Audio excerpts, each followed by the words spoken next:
pertama tentang anak soleh, wujud bukti anak soleh kepada orang tuanya seperti apa? Ya. Semisal seperti ini, sedekah atas nama orang tua. Itu anaknya tadi yang bersedekah dapat pahala enggak? Ya. Yang pertama itu, yang kedua tentang sholat istisqa. Nah, itu dilakukan sendiri atau bareng-bareng berjamaah? Mungkin sementara itu Abah, terima kasih. Ya. Tentang ini ada pertanyaan dari salah satu jamaah, tapi jawabannya untuk kita semua, nggih. Bagaimana tentang bukti anak soleh? Bukti anak soleh salah satunya adalah sedekah untuk orang tua, baik yang masih hidup maupun yang sudah meninggal dunia. Pada pertemuan yang lalu sudah kita ingatkan, sudah kita baca dalam bukunya, ini judulnya Rahasia Ruh dan Kematian, Ibnu Qayyim al-Jauziyah, di halaman 267. Di halaman 267 disebutkan sedekahnya orang yang masih hidup, anak misalnya diniatkan untuk orang tua, itu akan sampai.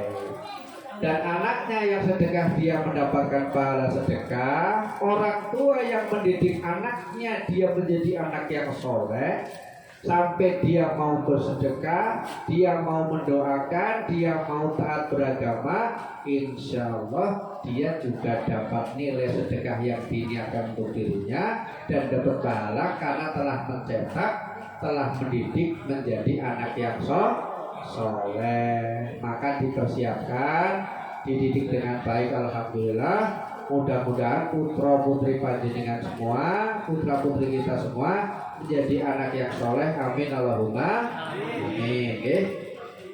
Sedangkan yang kedua, bagaimana tentang sholat istisqa? Apa itu sholat istisqa, Bu? Pada bulan sholat istisqa itu sholat minta hujan. Syariat awalnya minimal doa. Oleh karena itulah dulu orang-orang tua kita dulu ngajari puji-pujian. Ngerti puji-pujian, Bu?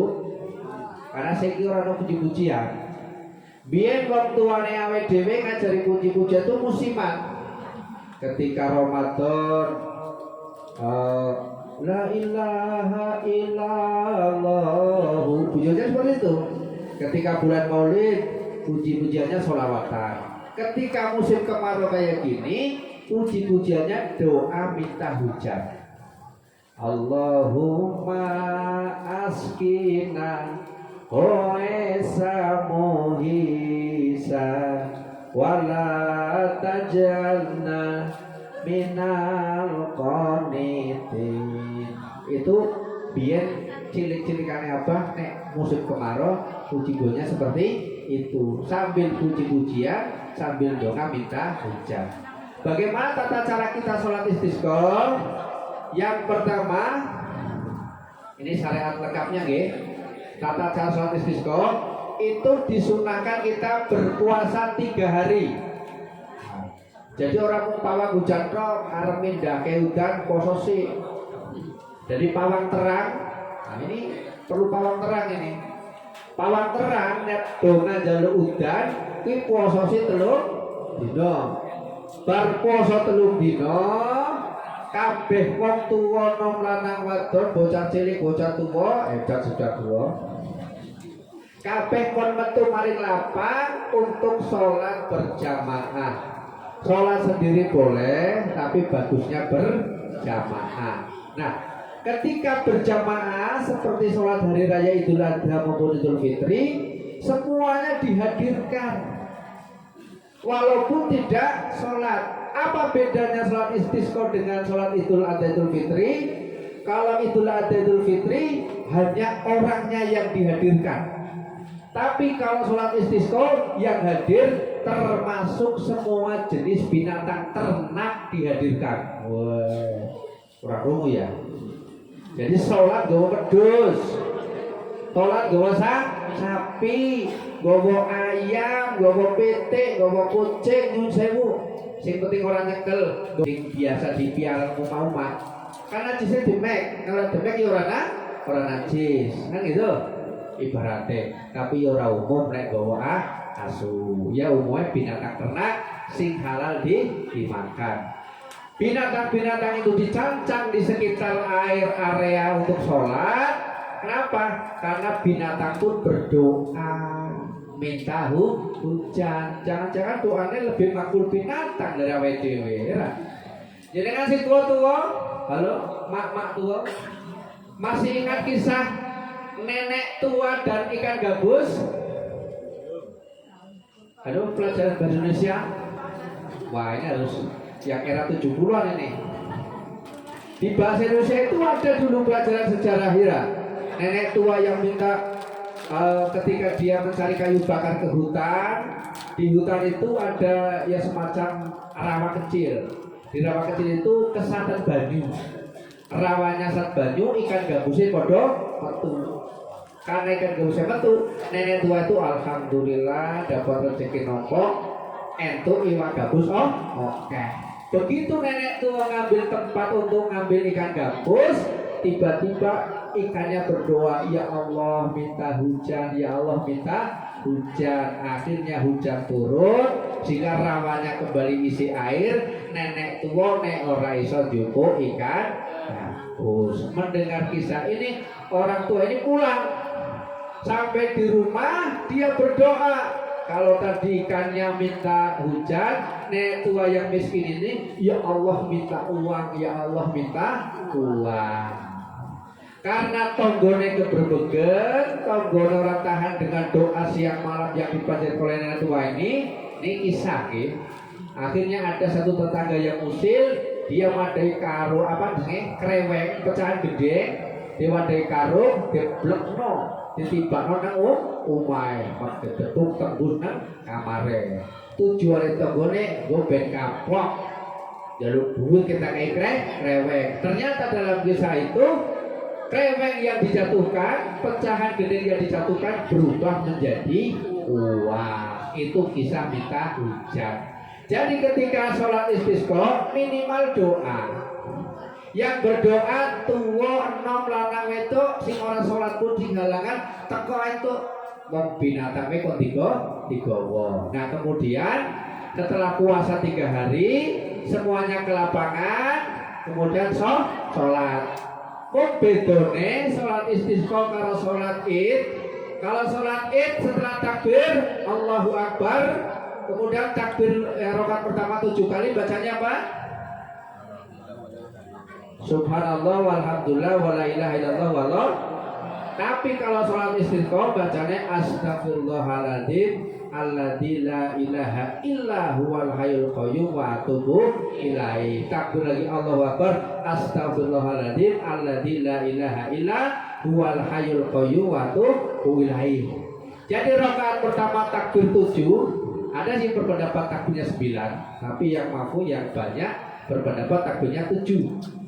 Rakaat pertama takbirnya 7 kali, di sela-sela takbir baca istighfar.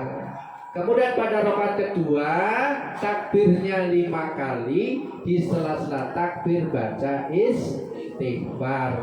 Kemudian setelah itu sholat seperti biasa. Setelah sholat seperti biasa selesai, dilanjutkan dengan khutbah. Ada sedikit beda. Kalau khutbah Jumat misalnya Ma'asyiral muslimin sidang Jumat yang dirahmati Allah misalnya. Tetapi kalau sholat istisqa itu memperbanyak istighfar. Istaghfiru rabbakum innahu kana ghafara boleh. Astagfirullahaladzim alladzi la ilaha illa huwal hayyul qayyum wa atubu ilaihi boleh. Baru jamaah sholat istisqa yang dirahmati Allah. Dalam khutbah itu disunahkan. Yang pertama khutbahnya sendiri isinya memperbanyak ajakan istighfar, ajakan taubat. Yang kedua ajakan berhenti dari maksiat. Yang ketiga ajakan untuk bersedekah. Sama dengan sholat gerhana. Nah ini yang ada di sini. Itu juga dalam syarat rukunnya itu materinya disunahkan untuk memperbanyak ngajak sedekah. Jadi ngajak tobat, berhenti maksiat, kemudian sedekah. Kenapa? Karena salah satu yang menyebabkan alam ini tidak bersahabat dengan manusia karena menungsone siji podo ra gelem sedekah, loro podo merusak alam mergone maksiat. Maka ada istilah sedekah bumi. Mohon maaf, saya tidak bahas wayangan boten. Sedekah bumi sing wayangan ya silahkan, tapi kalau Abah memaknai sedekah bumi itu adalah reboisasi. Nanam hutan, nanam pohon, jenenge sedekah bumi. Termasuk sedekah bumi ben bumi ora rusak, cucu gawe maksiat. Karena sing termasuk ndongakno alam ini supaya apik adalah menungso sing berbuat baik.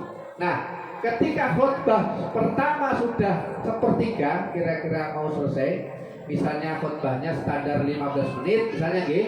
Setelah khutbahnya 10 menit itu imam yang khotib boleh imamnya atau boleh orang lain. Si khotib ini sunnah balik. Khotib kalau khutbah menghadap kemana? Menghadap ke jamaah. Berarti menghadap ke timur. Tapi ketika sepertiga khutbah, khotib sunnah balik menghadap ke barat, kemudian berdoa. Dan ketika berdoa, khotib atau yang khutbah disunahkan balik sorban. Mana sorban?